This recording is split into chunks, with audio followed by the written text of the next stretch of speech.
नमस्कार। ओडिशार कोण अनुकोण टेक्निक खबर को नहीं संध्या जिला खबर सहित मो महिमा।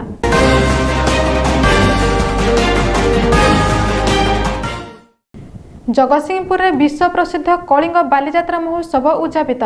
जिला सहित समग्र ओडिशा रे गौरवर परिचय देछि। एही गौरव को आहुरी आगो को बढ़ाइबा को पड़िबो। मानविकता को नहीं करी कलिंग यात्रार मूल्यबोधर प्रत्याख्यान को दृढ़ भाव में प्रतिष्ठित करिबो बोली बालीजात्रा उद्यापन उत्सव रे अतिथि माने मत व्यक्त करथिले। उद्यापनी महोत्सव जिलापाल संग्राम केशरी महापात्र सभापतित्व में अनुष्ठित हो जाइतिला। महोत्सव में मुख्य अतिथि राजस्व मंत्री सुदाम मारांडी, सम्मानित अतिथि जल संपद और सूचना लोकसंपर्क मंत्री रघुनंदन दास, जगतसिंहपुर विधायक तथा जिला योजना बोर्ड अध्यक्ष प्रशांत कुमार मुदुली, पारादीप विधायक संबित राउतराय, अतिरिक्त जिलापाल कान्हूचरण धीर, पौराणिका अध्यक्ष बसंत विशाल, उपाध्यक्ष प्रभाती नायक, कार्यनिर्वाही अधिकारी दिलीप महांती प्रमुख जोग देथिले।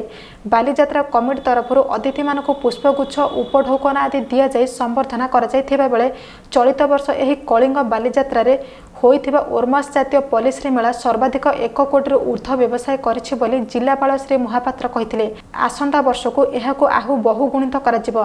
एहा सहित जिलावासी को एक आह्वान मध्य देइछन्ति जे कौनसी समय जिलार केही भी जणे कौनसी समस्या नै मो सह जोगाजोग करिपारिबे बोली कहिछन्ति। पारादीपरु सुमन स्वाईंको सह जगतसिंहपुर मनोज साहूको रिपोर्ट, ओडिशा मोबाइल टीवी। वर्तमान संध्या जिला खबर एतिकी। अधिक जानिया लॉगिन करंतु odishamobiletv.com। नमस्कार।